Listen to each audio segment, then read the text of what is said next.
Ar glav hag ar feiz a zo breur a c'hoar e breiz. C'est ar pez velar ba brodreger rato. Gau, vel jus. Gau, peguer a nebeut ar archlav ba bres vi ba biarritz da skwer, hag ouspenze neus ket on inat e breiz, me fer inat hervez Météo France. Var an no detre beissant briek a bei gwaien ema an inat kenta. Avel zo, fresk a varch e an an, klou ar argon, nebeut a soarn a neus ket kemese ar glav.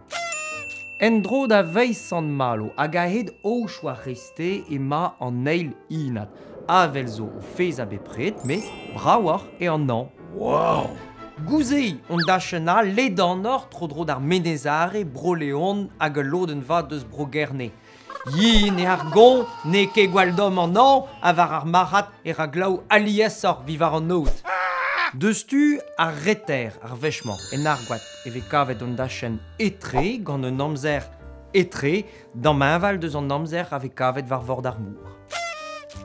Pelor er reter en argoat ato e yin ar roi argon, tom or an an, hag ar glav gwelet nebeut or un tom. A ben ar fin ar gevret, tom e an an, a brav an eol. Yeah! Disainval kaer e an amzer hervez ar broioù ba breiz ne he, diouvech nebeut or ar glav ave ba roazon, vi ba breiz! Ouspenze e mat dahel kont eus an inou bien vart a chenou bien. Trawar e kaout un aber, un tawarek, un draonien, vi chanj tu da roumoul d'an navel a kua an eol. Disainvel e vo an amzer ne he, eus an eil barez de ben a vechou.